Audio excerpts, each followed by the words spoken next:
आज हम शुरू करेंगे अपनी साइंस। तो देखिए, पहले एक बार लेक्चर सुनना फिर लिखना, हेडिंग डालिए आप साइंस, ठीक है। तो प्यारे बच्चों, जो साइंस है, कुछ बच्चे मेरे से पढ़े भी हुए, उनको दोबारा भी रिवाइज हो जाएगा, और कुछ नए बच्चे हैं उनको भी नई चीजें मिलेंगी, और मैं पुराने वालों को भी नया पढ़ाऊंगा बड़ा कुछ। जो साइंस है ना, साइंस निकला है एक ग्रीक वर्ड से। वर्ड साइंस निकला है ग्रीक वर्ड से, और कौन से वर्ड से? साइंशिया से। किससे निकला है? साइंशिया से। और साइंशिया का मतलब क्या होता है? साइंशिया का मतलब होता है जानना। साइंशिया का क्या मतलब होता है? जानना, यानी कि टू नो। चलो, अब प्यारे बच्चों, साइंस का मतलब होता है जानना। दुनिया के जितने भी रिलीजन हैं, हिंदुइज्म हो, इस्लाम हो, क्रिश्चियनिटी हो, सिखिज्म हो, सारे के सारे रिलीजन पढ़ाई पे बहुत फोकस करते हैं। इवन इस्लाम में जब कुरान नाजिल हुआ तो सबसे पहला सेंटेंस, सबसे पहली आयत यही थी, इकरा बिस्मि रब्बिकल लजी, पढ़ो उस रब के नाम से जिसने तुम्हें वो सिखाया जो तुम जानते नहीं थे। पढ़ने पे फोकस किया गया, पढ़ो पढ़ो पढ़ो पढ़ो पढ़ो, पढ़ने पे इतना फोकस। और इवन के इस्लाम में ये भी है, ताल्लमल इल्म मिनल मुहलियादिल लहद, मां की गोद से लेके कब्र तक इल्म हासिल करते जाओ। ये जिस रास्ते पे हम सब लोग आज चल रहे हैं, ये बड़ा ही पाक और बड़ा ही नेक और बड़ा ही पवित्र सफर है पढ़ने का, तो जो हम पढ़ने जा रहे हैं, ठीक है यहां तक। अब देखो, साइंस के बारे में हमें पता चल गया कि भाई साइंस का मतलब होता है पढ़ना, साइंस का मतलब होता है जानना। अब साइंस में हमने पढ़ना क्या क्या है? तो प्यारे बच्चों, साइंसेस को दो कैटेगरी में डिवाइड किया जाता है। कितनी कैटेगरी में? दो कैटेगरी में। एक होती है, पेन थोड़ा मोटा ले लेते हैं, एक होती है जिसको हम बोलते फिजिकल साइंस, और दूसरी होती है जिसको हम बोलते बायोलॉजिकल साइंस। अच्छा, क्लास जो आज की लाइव क्लास होगी शाम को, वो पहले तो मैंने 8 बजे रखी थी। अब कुछ बच्चे बोलते हैं उस वक्त नमाज पढ़ते हैं हम, तो 8:15 में क्लास होगी लाइव, सीधा सारे बच्चे। हम अपने व्हाट्सएप ग्रुप में एक लिंक भेजेंगे, वो लिंक ओपन करना, आप हमारे साथ जूम में कनेक्ट हो जाओगे और सब बच्चे जूम इंस्टॉल कर ले। 8:15 बजे क्लास होगी, ठीक है, शाम को, आज रात को। तो एक होती फिजिकल साइंस, एक होती बायोलॉजिकल साइंस। फिजिकल साइंस वो वाली साइंस होती है जो डील करती है किसके साथ? नॉन लिविंग थिंग्स के साथ। और बायोलॉजिकल साइंस वो साइंस होती है जो डील करती है लिविंग थिंग्स के साथ। इतनी बातें पता चल गई आपको। अब आगे पढ़ते हैं। फिजिकल साइंस को फर्दर दो हिस्सों में डिवाइड किया जाता है, एक जिसको हम बोलते फिजिक्स, और दूसरा जिसको हम बोलते केमिस्ट्री, ठीक है। और बायोलॉजिकल साइंस को दो हिस्सों में डिवाइड किया जाता, जिसको हम बोलते बॉटनी, और इसको हम बोलते हम ज़ूलॉजी, ठीक है यहां तक। इतनी चीजों में कोई डाउट है तो बताओ। अब हम क्या करेंगे? फिजिक्स पढ़ेंगे, केमिस्ट्री पढ़ेंगे, और उसके बाद हम ज़ूलॉजी पढ़ेंगे, और उसके बाद हम बॉटनी पढ़ेंगे। अब मेरे प्यारे बच्चों, मैं आपको एक बात और बताऊं, एसएससी के एग्जाम में जो साइंस होती है ये हार्डली 6 से 7 नंबर की आती है।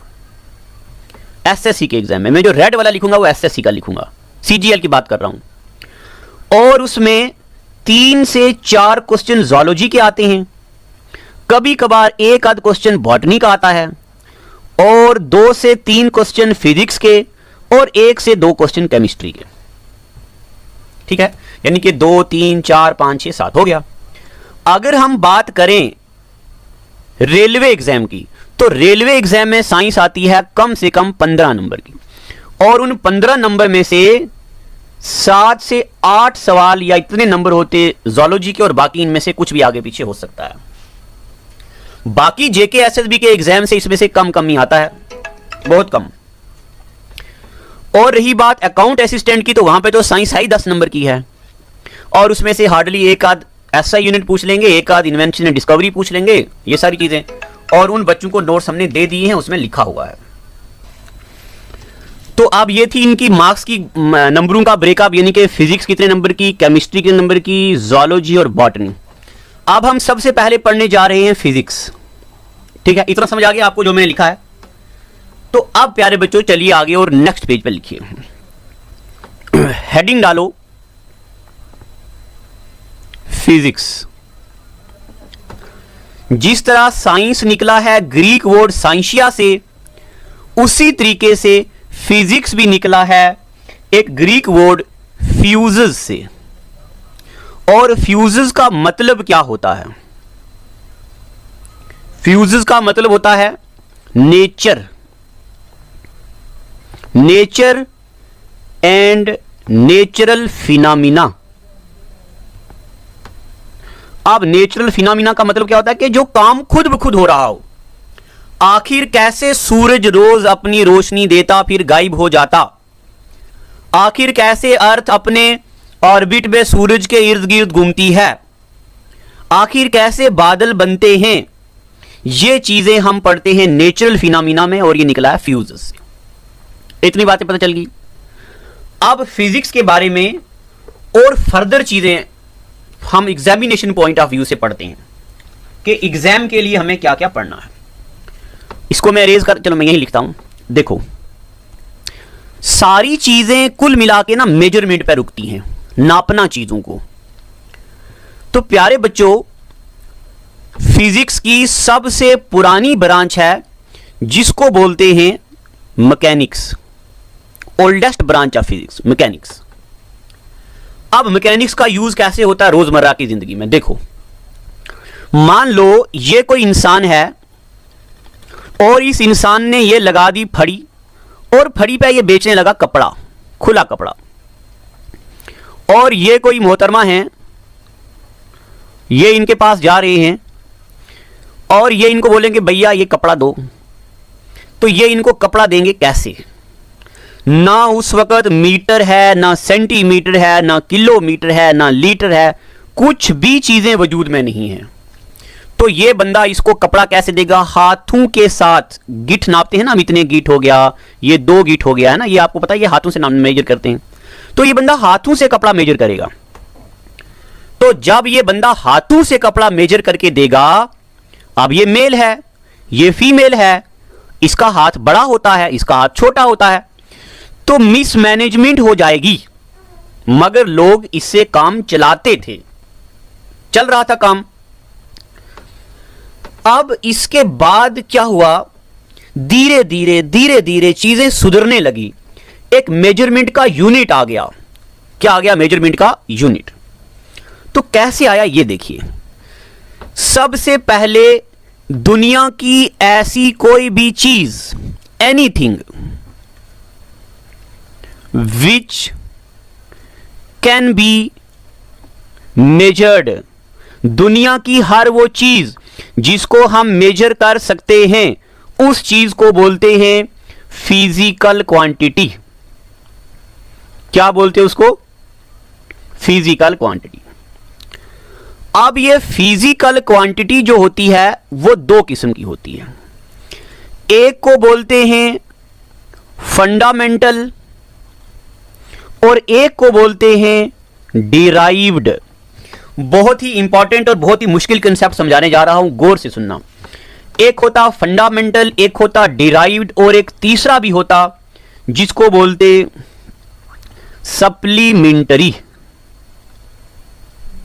ठीक है, फंडामेंटल, डिराइव्ड और सप्लीमेंटरी। अब फंडामेंटल का मतलब क्या होता है, डिराइव्ड का मतलब क्या होता है, और सप्लीमेंटरी का क्या मतलब होता है? देखिए, सुनते जाइए गौर से, चीजों को लिखने की जरूरत नहीं है, अभी बाद में लिखना। फंडामेंटल चीजें वो होती हैं जो किसी दूसरी चीज पर डिपेंड ना हो। जैसे देखो, आप मुझे बताओ what is area of rectangle. Rectangle का एरिया होता है लेंथ इनटू ब्रेड्थ। यानी कि हमने क्या किया, हमने एरिया को जाना लेंथ और ब्रेड्थ की मदद से। लेंथ निकालने का कोई यूनिट नहीं होता, ब्रेड्थ निकालने का कोई यूनिट नहीं होता। तो वो वाली क्वांटिटी जो क्या हो, do not depend on other physical quantity. Fundamental क्या होती है? ऐसी क्वांटिटी जो do not depend on other physical quantity. Derived unit क्या होती हैं? जो डिपेंड करते ऑन अदर फिजिकल क्वांटिटी। जैसे अभी मैं आपको बताने जा रहा हूं कि फंडामेंटल कौन कौन से होते हैं। अभी आप इतना सुनो। और साइंस मैंने आपको इसलिए लिख के नहीं दिया कि ऐसा पॉसिबल नहीं है कि जब टीचर पढ़ाए उसी वक्त सारा समझ आ जाए। अभी आपको सारा समझ आ जाएगा। जब मुझे तसल्ली होगी तो आपको तसल्ली हो ही जाएगी। सप्लीमेंट्री को भी रुको थोड़ा। देखो, हमने लिखा डेंसिटी। डेंसिटी को किसकी मदद से हम जानते हैं? मास पर यूनिट वॉल्यूम। तो डेंसिटी क्या होता है? डेंसिटी हो गया डिराइव्ड क्वांटिटी। क्या मास फंडामेंटल है? नहीं। क्या वॉल्यूम फंडामेंटल है? नहीं। तो वॉल्यूम को निकालने का फार्मूला क्या होता है? Length into breadth into height. Length को निकालने का कोई फार्मूला नहीं, ब्रेड्थ को निकालने का कोई फार्मूला नहीं, हाइट को निकालने का कोई फार्मूला नहीं। तो लेंथ एक फंडामेंटल क्वांटिटी है, ब्रेड्थ एक फंडामेंटल क्वांटिटी है, हाइट एक फंडामेंटल क्वांटिटी है। अब सबसे पहले मैं आपको फंडामेंटल क्वांटिटी के बारे में जानकारी दूंगा और फिर हम डिराइव्ड यूनिट की जानकारी करेंगे और फिर हम सप्लीमेंट्री यूनिट की जानकारी। इसको करते साफ और आगे लिखो आप fundamental quantity. Fundamental quantity. Fundamental quantity में अभी हमने क्या क्या पढ़ना है? तो एसएससी के अंडर ऐसे सवाल बहुत बार आते हैं। देखो, फंडामेंटल क्वांटिटीज टोटल कितनी होती हैं? 7। कितनी होती हैं? 7 होती हैं। कौन कौन सी होती हैं? तो सबसे पहले आप एक टेबल बना दो और उस टेबल में ऐसे करके लिखो फंडामेंटल क्वांटिटी और एक लाइन बना दो। फंडामेंटल क्वांटिटी होती है 7। कौन कौन सी? Length, mass, time, temperature, electricity. और इलेक्ट्रिसिटी मतलब यहां पे लिखना करंट इलेक्ट्रिसिटी, या इसका आप खाली करंट भी लिख सकते हो, सिंपल करंट। और उसके बाद ल्यूमिनस, ये एस है, ल्यूमिनस इंटेंसिटी। और ल्यूमिनस इंटेंसिटी के बाद अमाउंट ऑफ सब्सटेंस। अब ये मैं जो पढ़ा रहा हूं आपको, ये मैंने आपको लिखा हुआ नहीं दिया है, उसके पीछे तो बहुत बड़ा राज मैंने आपको बता दिया है। अगर आपके पास घर में लूसेंट की बुक हो, अरिहंत की बुक हो, या कोई भी किताब हो जिसमें साइंस मेंशन होती है, तो सबसे पहले पेज में यही लिखा होता है। उसको ओपन करो, वहां से भी हाईलाइट करो। इसी बहाने आपका किताबों से दिल भी लगने लगेगा। फंडामेंटल यूनिट लिख दिया। अब मैं इसके आगे कुछ लिखने वाला हूं और वो यहां पे समझाने वाला हूं। फंडामेंटल यूनिट कितने होते हैं? Length, mass, time, temperature, current electricity, luminous intensity और amount of substance. There are only 7। 1 2 3 4 5 6 7। बस सिर्फ 7 फंडामेंटल क्वांटिटी हैं, 7 फंडामेंटल यूनिट हैं, इसके अलावा कोई भी नहीं। पेपर में आता है which of the following is fundamental quantity, there are how many fundamental quantities. एक तो ये यूनिट, ऐसा क्वेश्चन आता। अब और कैसा आता मैं आपको बताता हूं। देखो प्यारे बच्चों, जब दुनिया में मेजरमेंट का कोई भी यूनिट नहीं था, दुनिया में मेजरमेंट का यूनिट नहीं था, तो क्या था? क्या था? देखिए, इंसान चीजों को कैसे मेजर करता था? मैंने अभी आपको बताया, हाथ से, है ना, जो लेडी आई कपड़ा लेने के लिए, हाथ से। अब हाथ से मेजर जब नहीं किया गया, मैनेजमेंट के को डिसबैलेंस होता था, तो जो मैंने बताई साइंस की सबसे पुरानी ब्रांच जो है मैकेनिक्स, इसमें हर चीज का लेंथ, हर चीज का मास और हर चीज का टाइम पढ़ा जाता था। सिर्फ लेंथ, मास और टाइम, बस। अगर आपने 11th क्लास में फिजिक्स पढ़ी है तो आपको याद आ रहा होगा डायमेंशन एनालिसिस। इस वक्त ना डेंसिटी हुआ करती थी, ना वॉल्यूम हुआ करता था, ऐसी कोई चीजें नहीं होती थी, लेंथ, मास और टाइम। तो क्या हुआ, एक सिस्टम ऑफ यूनिट आया, मेजरमेंट करने का तरीका, जो तरीका फ्रेंच लोगों ने दिया। किसने दिया? फ्रेंच ने। और इस यूनिट में लेंथ को मेजर किया जाने लगा सेंटीमीटर में, और मास को मेजर किया जाने लगा सिर्फ और सिर्फ ग्राम में, और टाइम को मेजर किया जाने लगा सेकंड में। इस मेजरमेंट के यूनिट को बोला गया सीजीएस, सिस्टम ऑफ यूनिट। क्या बोलते इसको? CGS, system of unit. किसने दिया था ये? फ्रेंच ने, फ्रेंच लोगों ने दिया। किसने दिया? फ्रेंच लोग। इसी को मैट्रिक सिस्टम भी बोलते हैं, फ्रेंच लोगों ने दिया, और इसको क्या बोलते हैं? Matric system. इतनी बातें पता चल गई आपको। मैं एक बार हल्का सा रिवाइज करूंगा, मुझे पता है आप साइंस बैकग्राउंड से नहीं है, तो फायदा क्या होगा फिर खाली मेरे बोलने का। लाइव क्लास तभी रखी मैंने डाउट के लिए, क्योंकि पहले आप ये देखोगे उसके बाद डाउट मुझे पूछोगे। मैकेनिक्स जो सबसे पुरानी ब्रांच है, इसमें हम लेंथ को, मास को, टाइम को पढ़ते हैं।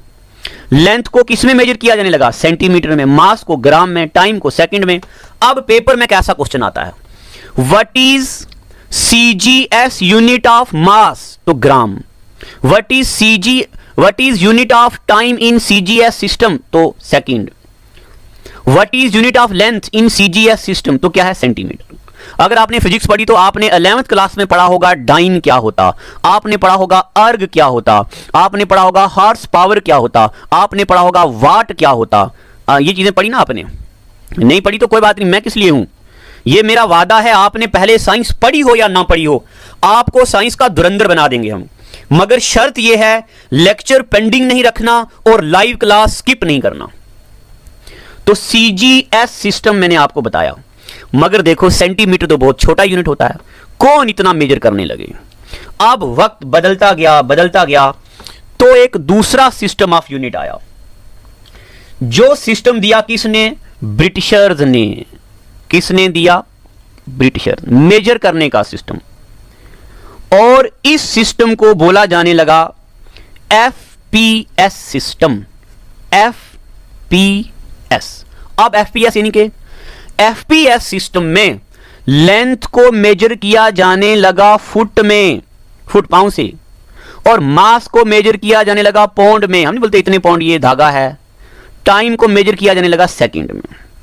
This FPS system is also known as British system. क्या बोलते इसको? ब्रिटिश। और सीजीएस सिस्टम को फ्रेंच सिस्टम बोलते, मैट्रिक सिस्टम बोलते, और इसको डेसिमल सिस्टम भी बोलते हैं।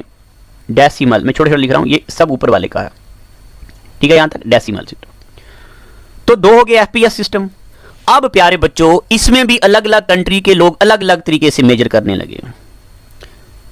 अब उसके बाद क्या हुआ, सारे साइंटिस्ट की एक कॉन्फ्रेंस बैठी और एक नया सिस्टम लाया गया जिसको बोला गया MKS सिस्टम।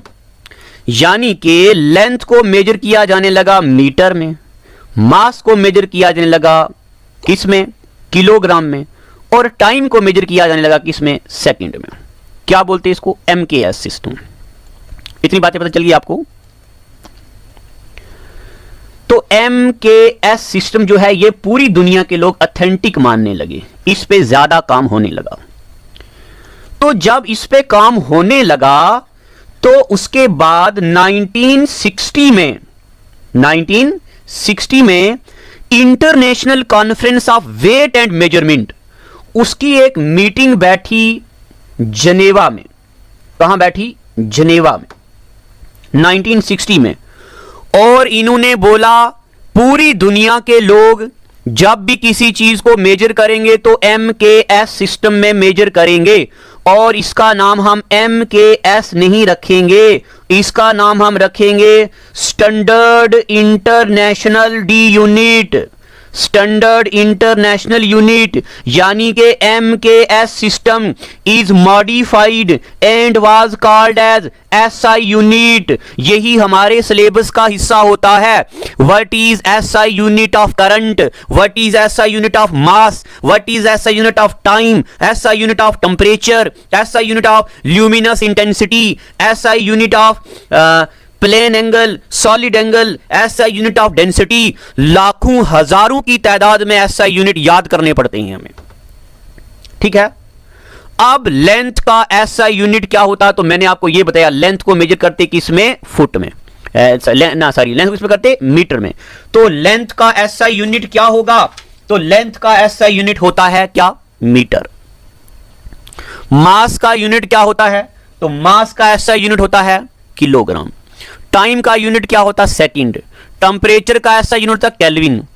करंट इलेक्ट्रिसिटी का SI यूनिट होता है एम्पियर। ल्यूमिनस इंटेंसिटी का मतलब होता कैंडेला, और अमाउंट ऑफ सब्सटेंस का मतलब होता मोल। क्या होता, मोल। क्या आपको इतनी बातें पता चल चुकी हैं? एक बार वीडियो को रोको और इतनी बातों को दोबारा से देखो। देखे हो, लाइव क्लास में डाउट पूछना। चलो, अब मैंने आपको इतनी बातें बता दी। अब जरा थोड़ा आगे भी चलते हैं ना, थोड़ा सा आगे चलते हैं। देखो, लेंथ का यूनिट होता मीटर, और मीटर का सिंबल क्या होता है। मीटर को रिप्रेजेंट किया जाता है M से, मास को रिप्रेजेंट तो kg, सिंबल भी यही। सेकंड को मेजर सिंबल रिप्रेजेंट किया जाता है S से, और टाइम को मेजर किया जाता है किससे, टाइम को हो गया वो। टेम्परेचर को किससे मेजर किया जाता है, टेम्परेचर को रिप्रेजेंट किया जाता है K से, खाली सिर्फ K। कहीं कहीं कभी कभार इसको थीटा से भी रिप्रेजेंट किया जाता है। और करंट इलेक्ट्रिसिटी को, करंट को किससे रिप्रेजेंट करते हैं, तो एम्पियर को रिप्रेजेंट करते हैं A के साथ। एम्पियर को, करंट को नहीं, एम्पियर को रिप्रेजेंट करते हैं A के साथ। ल्यूमिनस इंटेंसिटी का यूनिट था कैंडेला, और कैंडेला को रिप्रेजेंट करते हैं हम CD के साथ। और अमाउंट ऑफ सब्सटेंस को रिप्रेजेंट करते हैं हम MOL के साथ। ठीक है, यहां तक। क्या आपको इतनी बातें पता चल गई हैं कि नहीं, चली कि नहीं? अब उसके बाद आगे देखिए। तो आगे अभी मैंने आपको सिर्फ इतना बताया कि फंडामेंटल यूनिट क्या होते हैं। तो मैं हल्का सा रिवाइज कर दूं प्यारे बच्चों। मैंने आपको बताया फंडामेंटल क्वांटिटी वो वाली क्वांटिटी जिनको हम मेजर कर सकें। फंडामेंटल क्वांटिटी यानी कि फंडामेंटल यूनिट 7 होते हैं, length, mass, time, temperature, current electricity, luminous intensity, amount of substance. ठीक है। और एक बात मैं बताऊं प्यारे बच्चों, प्लीज लाइव क्लास मिस मत करना, क्योंकि हो सकता है आप में से अलग अलग बच्चे अलग अलग चीजें पूछें। जैसे मैं अभी आपको एक ना एक एग्जांपल देता हूं। जब आप बच्चे लाइव आओगे ना मेरे पास, तो 3 बैचेस हैं, 3 बैचेस की क्लासेस हम अलग अलग लगाएंगे। हो सकता है आप में से कोई बच्चा पूछे कि सर लेंथ को तो फंडामेंटल क्वांटिटी में रखा आपने, ब्रेड्थ को क्यों नहीं रखा, हाइट को क्यों नहीं रखा। तो जिस बच्चे के जहन में ये सवाल आएगा तो उसको मैं तो जवाब दूंगा, बट जिसके जहन में ये सवाल नहीं आएगा तो उसको भी तो लर्निंग मिलेगी ना। इसलिए लाइव क्लास नहीं स्किप करना। 8:15 का टाइम रखा है डेली रात को। अब मैं ये भी बता देता हूं ब्रेड्थ और हाइट को क्यों नहीं रखा। देखो, मान लो ये हमारे पास कोई बोर्ड है, ब्लैक बोर्ड या व्हाइट बोर्ड कोई भी है, ठीक है। ये इसकी होती है लेंथ और ये इसकी होती है ब्रेड्थ। अगर मैं इसी बोर्ड को ऐसे कर दूं तो जो पहले ब्रेड्थ थी ना, अब वो हो गई है लेंथ, और जो पहले लेंथ थी वो हो गई है ब्रेड्थ। यानी कि लेंथ और ब्रेड्थ एक ही होती है, इंटरचेंजिंगली इसको हम यूज कर सकते हैं। और हाइट भी यही होती है, इसलिए आप यहां पे लेंथ लिखो, ब्रेड्थ लिखो, हाइट लिखो, ये तीनों फंडामेंटल क्वांटिटी है। ठीक है यहां तक। चलिए, अभी मैंने आपको पढ़ाया फंडामेंटल क्वांटिटी क्या होती है। अब फंडामेंटल क्वांटिटी के बाद हम चलते हैं आगे। पहले हम पढ़ेंगे सप्लीमेंट्री यूनिट और फिर पढ़ेंगे डिराइव्ड यूनिट, क्योंकि डिराइव्ड यूनिट बहुत लंबा टॉपिक है। इसको मैं इरेज करता हूं, खुद नोट बनाना। और हां, नोट बनाने के लिए मैं आपको यहीं पे बता दूं, यहां पे बहुत जरूरी है कि आपकी नोटबुक प्लेन होनी चाहिए, व्हाइट शीट्स वाली नोटबुक, ऐसे लाइनों वाली नोटबुक नहीं। क्यों? क्योंकि अभी मैं फिगर्स बनवाऊंगा, तो लाइनों में फिर आपको दिखेगा नहीं, कोई भी बच्चा लाइनों वाली नोटबुक नहीं लेगा, सारे बच्चे व्हाइट नोटबुक लेंगे। चलो आगे चलते हैं, आगे देखिए, फंडामेंटल क्वांटिटी पढ़ी हमने। अब मैं आपको पढ़ाता हूं सप्लीमेंट्री यूनिट क्या होते हैं। देखो, ओहो एक बात तो मैं आपको बताना भूल गया, आई एम वेरी सॉरी, इसको मैं रेज करता हूं। मैं आपको बहुत अच्छी चीज पढ़ाना तो भूल गया। क्या? फंडामेंटल क्वांटिटी में मैंने आपको पढ़ाया लेंथ होता है, मास होता है, टाइम होता है, टेम्परेचर होता है, ल्यूमिनस इंटेंसिटी होता है, करंट होता है, और करंट के बाद अमाउंट ऑफ सब्सटेंस होता है। एक बार मैं फिर से ही मैं लिख रहा हूं, अमाउंट ऑफ सब्सटेंस। लेंथ का यूनिट मीटर होता है, मास का यूनिट किलोग्राम होता, टाइम का यूनिट सेकंड होता, टेम्परेचर का केल्विन होता, ल्यूमिनस इंटेंसिटी का यूनिट कैंडेला होता, करंट का यूनिट एम्पियर होता, और अमाउंट ऑफ सब्सटेंस का यूनिट मोल होता। ये तो मैंने आपको बता दिया। बट अब जिन बच्चों ने साइंस पढ़ी है उनको तो पता है, बट जिन्होंने साइंस नहीं पढ़ी उनको पता है भाई मीटर क्या होता है, यह भी पता है किलोमीटर किलोग्राम क्या होता है, यह भी पता है सेकंड क्या होता है। टेम्परेचर का भी चलो 10वीं क्लास में पढ़ा भाई, डिग्री सेल्सियस होता, केल्विन होता, फ़ारेनहाइट होता। तो लॉर्ड केल्विन एक साइंटिस्ट थे जिन्होंने ये डेफिनेशन दी थी कि डिग्री ऑफ हॉटनेस या कोल्डनेस को टेम्परेचर बोलते, तो उनके नाम पे केल्विन टेम्परेचर का यूनिट रख दिया। अब जिन बच्चों ने साइंस नहीं पढ़ी तो उनको कैंडेला नहीं पता, जिन बच्चों ने करंट या फिजिक्स नहीं पढ़ी तो उनको एम्पियर नहीं पता, पता है सिर्फ सुना हुआ है, और जिन बच्चों ने साइंस नहीं पढ़ी उनको मोल नहीं पता। तो आपको ये चीजें पता हैं तो मैं वेलकम करता हूं, अगर नहीं पता तो फिर यहां काहे आए हो? इसीलिए तो आए हो ना सीखने के लिए। अगर मैं आपको यही बोल दूं कि छोटी क्लासों में आपने पढ़ा है तो फिर फर्क क्या रह गया? फिर मैं सिखाने वाला थोड़ी हुआ, फिर तो मैं सुनाने वाला हुआ। चलो ये चीजें सिखाते आपको, देखते जाओ। सबसे पहले मैं कैंडेला लूंगा। कैंडेला क्या होता है देखते जाओ। प्यारे बच्चों, ये कोई बल्ब है और बल्ब से लाइट आ रही है, और ये कोई बड़ा बल्ब है, बल्ब से भी लाइट आ रही है। मुझे बताओ ज्यादा रोशनी किसकी आएगी, इसकी आएगी या इसकी आएगी? ज्यादा रोशनी किसकी आएगी? हाँ वेरी गुड, इसकी आएगी। सर आपका इसकी कहाँ आएगी? इसकी आएगी। ज्यादा रोशनी इसकी आएगी, इसकी आएगी कम। तो जो ल्यूमिनस का मतलब होता है जलती हुई चीज, लाइट देने वाली, ल्यूमिनस रिलेटेड टू लाइट। जो चीज ज्यादा लाइट दे रही है वो ज्यादा ग्लो कर रही है, ठीक है? तो हम बोलेंगे इसकी रोशनी ज्यादा है। आम जबान में क्या बोलते हैं? इसकी रोशनी ज्यादा है। बट फिजिक्स में हम बोलते हैं इसकी इंटेंसिटी ज्यादा है। क्या बोलते हैं? इस वाले की इंटेंसिटी ज्यादा है। अब प्यारे बच्चों, यहां पे मैंने एक एरिया बना दिया, एक सुराख बना दिया दोनों के सामने। इसकी लेंथ भी 1 मीटर है, ब्रेड्थ भी 1 मीटर, इसकी लेंथ भी 1 मीटर, ब्रेड्थ भी 1 मीटर। तो आप मुझे बताओ 1 सेकंड में ज्यादा लाइट इस सुराख से पास होगी या इस सुराख से पास होगी? किससे होगी? आपका कॉमन सेंस क्या कहता है? आपका कॉमन सेंस ये कहता है ना कि ज्यादा लाइट यहां से पास होगी, क्योंकि लाइट ज्यादा आ रही है। तो आप सुनो, जब 1 यूनिट मीटर स्क्वायर एरिया से 1 सेकंड में जितनी लाइट गुजरती है उस लाइट के अमाउंट को बोलते हैं कैंडेला।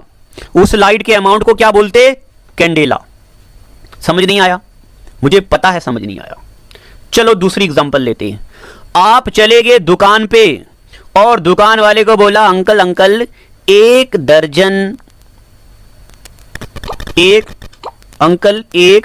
डजन केले दो।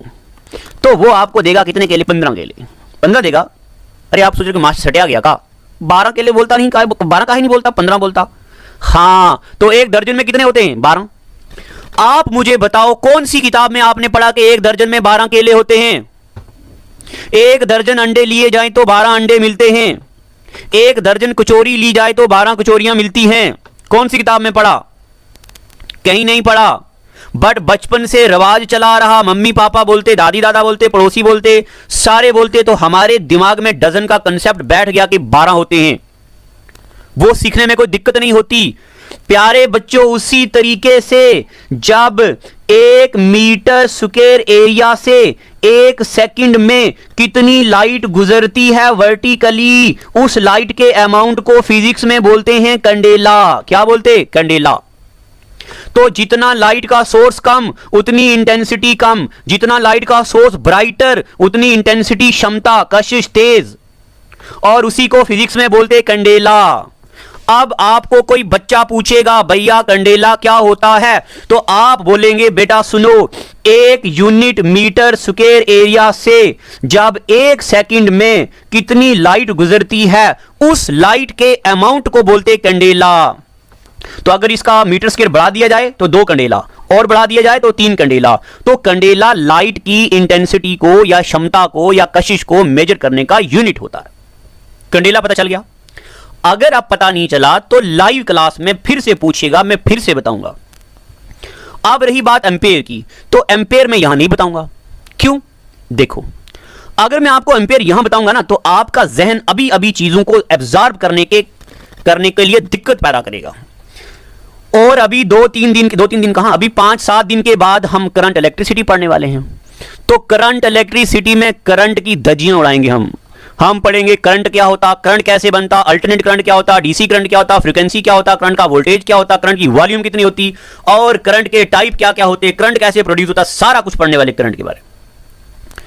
अब मैं बात करूंगा मोल की, तो मोल यहां बताना जायज बनता है। क्या होता है मोल? देखो, जिस तरीके से 1 दर्जन में 12 केले होते हैं उसी तरीके से क्या होता है, क्या होता, जब किसी सब्सटेंस के अंदर 6.022 इंटू 10 की पावर 23 नंबर ऑफ एटम्स होते हैं, हम बोलते हैं वो 1 मोल है। 12 केलों को बोलते 1 दर्जन, 24 केलों को बोलते 2 दर्जन। दिक्कत नहीं होती ना हमें, क्योंकि बचपन से सुनते आ रहे। तो यह दिक्कत क्यों हो रही मानने में? क्योंकि जहन मानता नहीं अभी, तो धीरे धीरे मानेगा। अवोगाड्रो एक अंकल थे, चाचा अवोगाड्रो, उन्होंने ये नंबर दिया था मोल कंसेप्ट, और उन्होंने बोला था जब किसी चीज के अंदर 6.022 इंटू 10 की पावर 23 नंबर ऑफ एटम्स होते हैं तो उसको हम बोलते 1 मोल। 12 केलों को बोलते 1 दर्जन, 6 केलों को बोलते आधा दर्जन, उसी तरह 6.022 इंटू 10 की पावर 23 नंबर ऑफ एटम्स को बोलते 1 मोल। ठीक है यहां तक? अब मैं ये उम्मीद करता हूं कि इतना समझ आ गया आपको। चलें आगे करते रेस। देखो, अब प्यारे बच्चों आपने एक नाम सुना होगा जिसको बोलते हैं Pomodoro technique. Pomodoro technique. Pomodoro technique क्या कहती है? यह कहती है कि इंसान का दिमाग 1 घंटे तक किसी चीज पे फोकस नहीं कर सकता। तो पोमोडोरो टेक्निक पढ़ने के 2 तरीके हैं, या तो आप 25 मिनट पढ़ो और 5 मिनट ब्रेक लो, या आप 55 मिनट पढ़ो और 5 मिनट ब्रेक लो, फिर दिमाग ना ताजा हो जाता है। तो आज पहला लेक्चर है। अगर मैं 1 घंटे का लेक्चर बनाऊंगा तो आप बच्चे बोर हो जाओगे। अगर मैं 25 मिनट का लेक्चर बनाऊंगा तो हमारा सिलेबस नहीं होगा। आखिर करें तो क्या करें? किसकी मां को मासी बोलें? चलो बताते हम। आप क्या किया करो, 55 मिनट लगातार पढ़ा करो और 5 मिनट ब्रेक लिया करो। ये ना हो 55 मिनट पढ़ो और 5 मिनट ब्रेक लेते लेते चढ़ गए बच्चे YouTube पे, और YouTube पे फिर देखा भैया जी घर पे हैं, नहीं भैया जी छत पे हैं, भाभी जी घर पे हैं, और पता नहीं कौन कौन से सीरियल, क्राइम पेट्रोल और फलाना ढिमका, और देखते देखते तो रात के 5 बज गए और मास्टर मोहतरमा उठ नहीं रहे मोबाइल पे। ऐसा नहीं करना है, फिर हो जाएगा बाजी मार गया बठिंडे वाला गबरू, बाकी रह गए हाल पूछते। आप खाली हाल चाल पूछते रह जाओगे तो शादी कोई और कर लेगा। इसलिए हमारे लिए नहीं तो उनके लिए आप सिर्फ 5 मिनट का ब्रेक लो और इन चीज़ों को लिखो। जब 2-4 दिन के बाद आपके घर नोट्स पहुंच जाएंगे तो हम इकोनॉमी भी शुरू करेंगे। तो आज लेक्चर हो गया 50 मिनट का। तो अब हम लाइव सेशन में मिलेंगे। और नई वीडियो की नोटिफिकेशन के लिए बेल आइकॉन को दबाएं। अगर आप ये वीडियो फेसबुक पर देख रहे हैं तो लाइक जरूर करें और ज्यादा से ज्यादा शेयर करें।